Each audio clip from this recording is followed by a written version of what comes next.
Au peuple à la tête dure, il fallait le couteau de la circoncision. À son cœur de pierre, il fallait le tranchant de la pierre. Mais notre Jésus, comme un agneau plein de douceur, fit disparaître ces usages cruels. Oui, Seigneur, tu es un agneau qui vient avec le lait et la laine. Éloigne de moi, je te prie, le couteau, car il est bien dur et bien cruel de faire sentir le tranchant du couteau de pierre à l'enfant nouveau-né. C'est ce qu'il fit dans sa miséricorde. À la dureté qui pouvait convenir à des esclaves a succédé la douceur qui convient à des enfants. Et maintenant, un peu d'eau, avec l'onction de la grâce, fait disparaître facilement la rouille du péché originel que le couteau pouvait à peine détacher autrefois. Certes, il ne faut point s'étonner que les choses aient changé avec le temps, et qu'à chaque époque aient été appliqués des usages qui leur convenaient.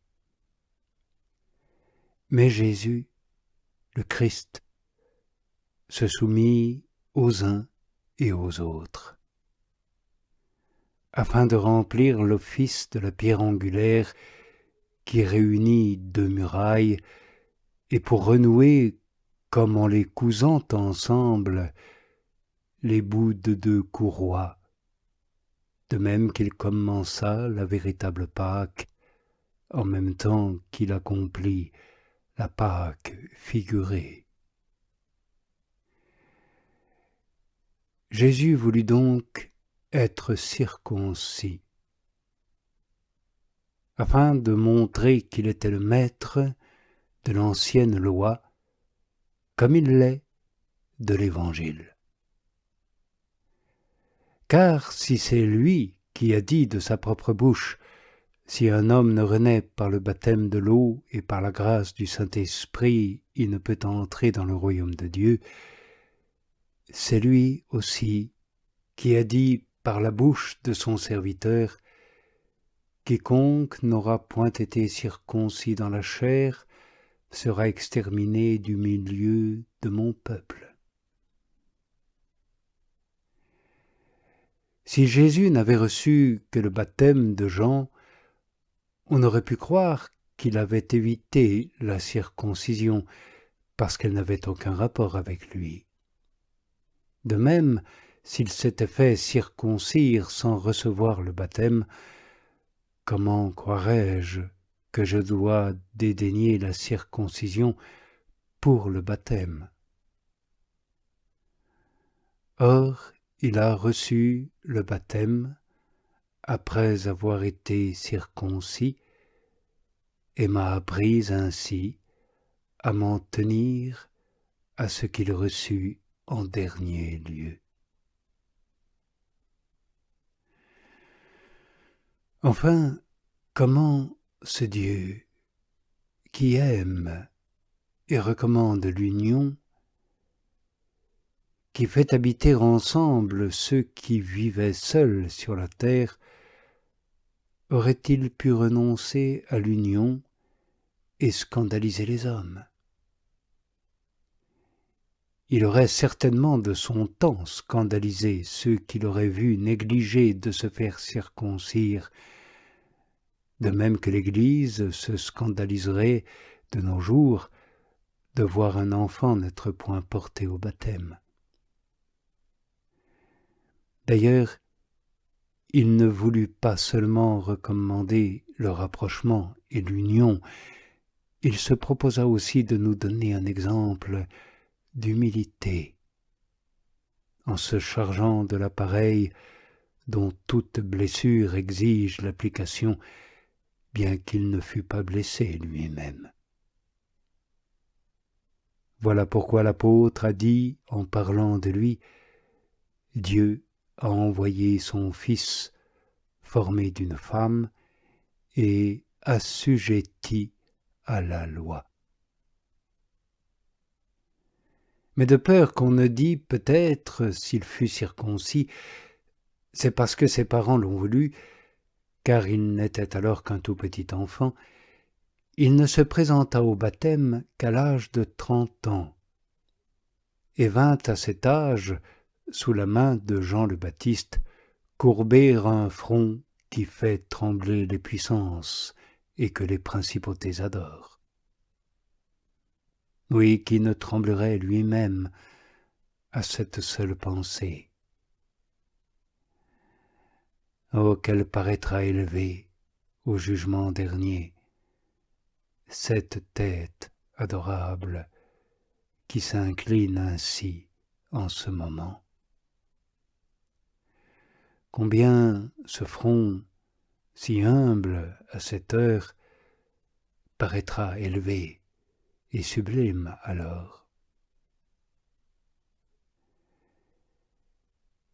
Et lui-même dit à Jean, « Laisse-moi faire pour cette heure, car c'est ainsi qu'il faut que nous remplissions toute justice. »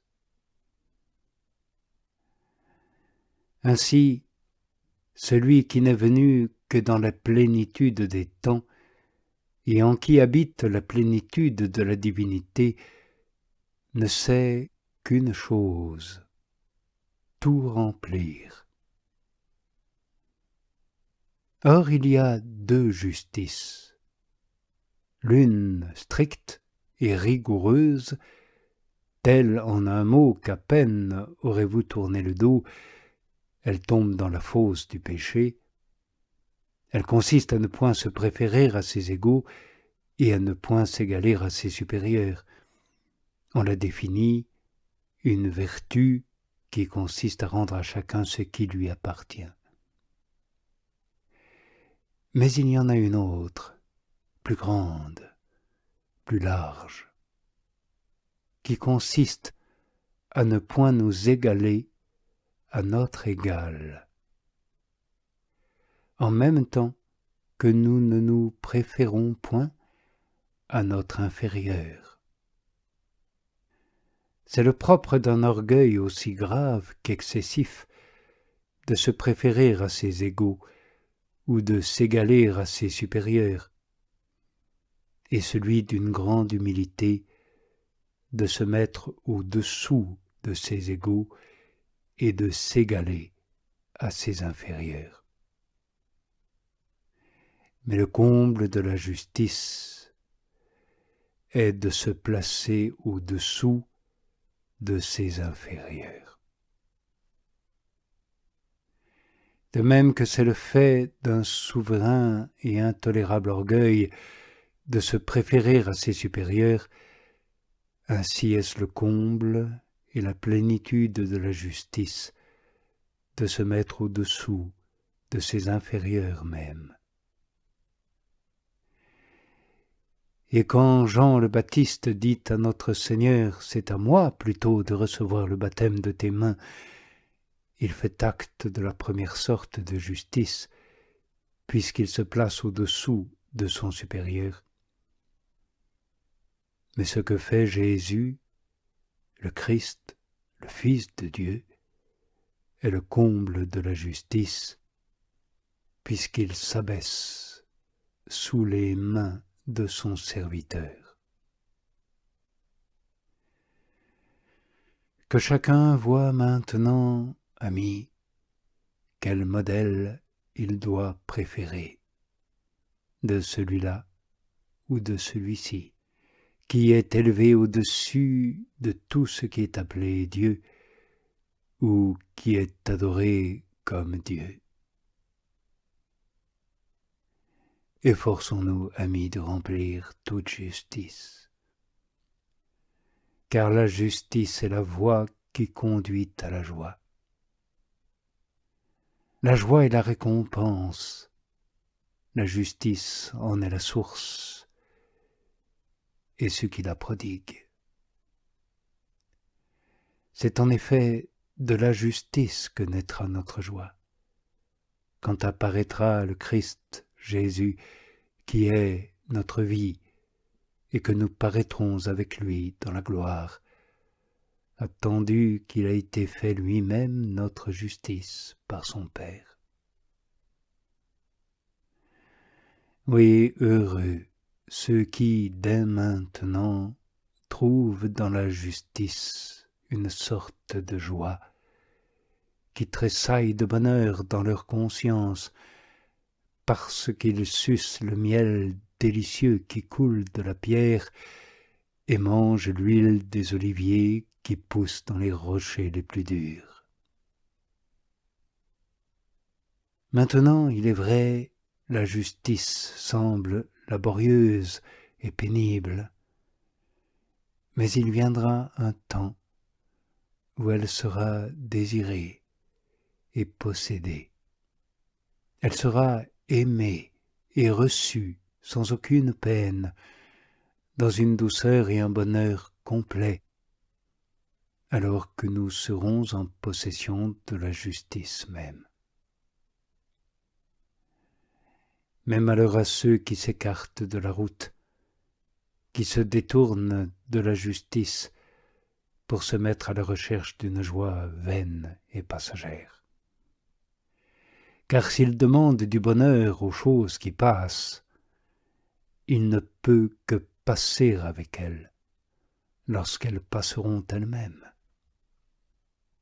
De même que le feu s'éteint quand le bois qui l'alimente est consumé. Ainsi en est-il de ce bonheur, nul n'en peut douter.